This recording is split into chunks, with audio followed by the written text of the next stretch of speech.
50 करोड़ योजन की दूरी है। परीक्षित जी ने प्रश्न करने पर आगे नरकों का वर्णन कहा कि नरक कितने हैं महाराज, नरकों का भी विस्तार से वर्णन कीजिए।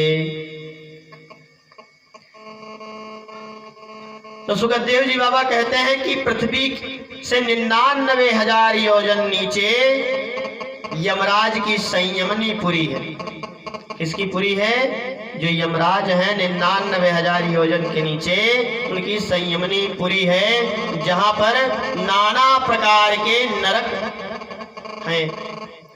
नरकों का नाम बताया गया, तमिश्र, अंधातमिश्र, रौरव, महारौरव, कुंभीपाक, कालसूत्र, असिपैवन, सूकरमुख, अंधकोप, कृम भोजन, संदंस, तप्त सूर्मी, व्रजकंठ, शालमली, वैतरणी, ये सब नरक हैं। ऐसे ऐसे करके 28 नरकों का वर्णन किया महाराज।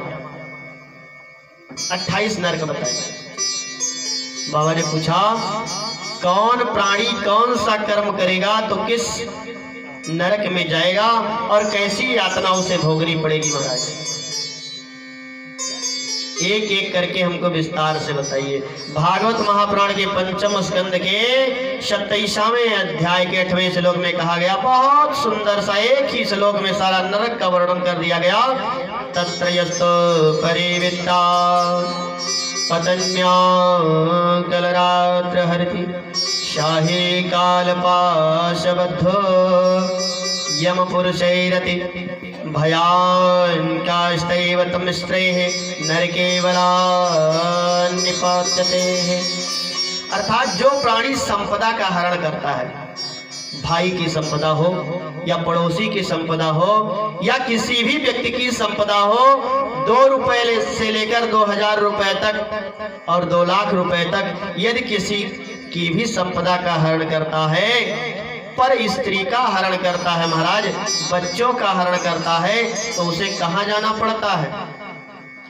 तमिश्र नाम का एक नरक है और उस नरक में ले जा करके यमदूत से पटक देते हैं और तपती हुई अग्नि में उसको जलाया जाता है। ये जीवात्मा जो है उसमें तड़फती है, इतनी नहीं तड़फती है, इतनी तड़फती है कि दूसरी बार जन्म लेने से पहले उसे हजारों बार लाखों बार सोचना पड़ता है कि हम जन्म लें कि ना लें।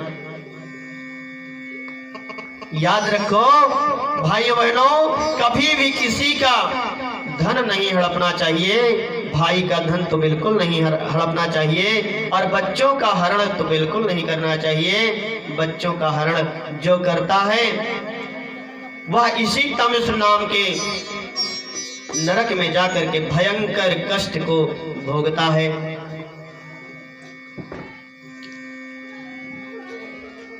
आगे बताया गया कि जो जीवों को काट काट करके खाता है, मांस मदिरा का भक्षण करता है, शराब जुआ आदि का यापन करता है, अपने जीवन में उतारता है, और जो जीवों को कष्ट देता है, काट करके उनका मांस भक्षण करता है, उन्हें कुंभीपाक नामक नरक में खौलते हुए तेल में डाल दिया जाता है महाराज और झोंक दिया जाता है कढ़ाई। बहुत यातनाएं सहनी पड़ती, इतना कष्ट सहना पड़ता है। देखिए नरक होते हैं और इसका सबसे बड़ा प्रमाण है स्वप्न।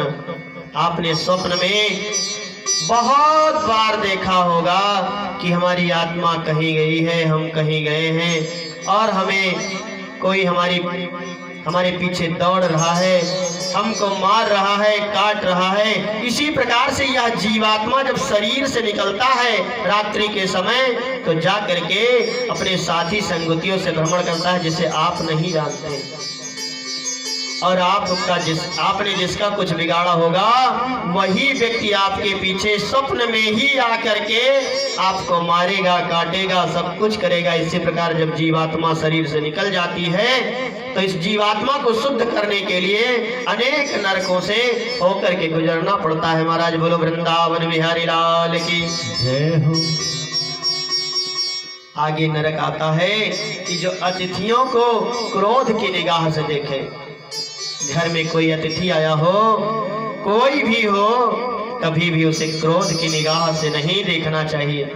अगर वह क्रोध की निगाह से देखता है तो वज्रपिंड नामक नरक में जाना पड़ता है, तथा उस जीव की जो आंखें हैं उसे गिद्ध निकाल करके खाते हैं। महाराज निकाल करके गिद्ध खा जाते हैं और उसे भयंकर कष्ट की यातना झेलनी पड़ती है। बोलो वृंदावन बिहारी लाल की जय। इसलिए हमें सावधान हो जाना चाहिए और हमें ऐसा कार्य नहीं करना चाहिए जिससे हमें दुख भोगना पड़े। महाराज बोलो वृंदावन बिहारी लाल की जय।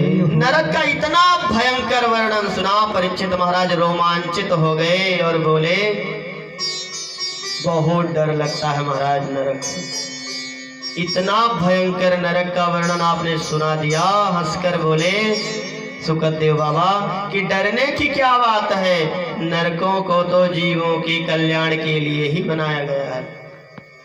क्योंकि नरक में जब जाएंगे तभी उनका शुद्धिकरण होगा, और जब शुद्धिकरण होगा तो शुद्ध होकर के फिर जब पुनः शरीर में आएंगे तो जीव कल्याण ही करेगा, भगवान का प्रचार ही करेगा, प्रसार ही करेगा। महाराज देखो कपड़ा गंदा हो तो उसे कहाँ भेजा जाता है?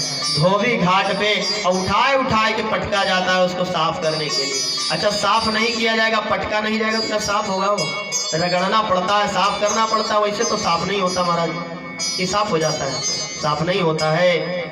इसलिए इस आत्मा को भी साफ करने के लिए नरकों की यातनाएं भोगनी ही पड़ती हैं। बोलो वृंदावन बिहारी लाल की।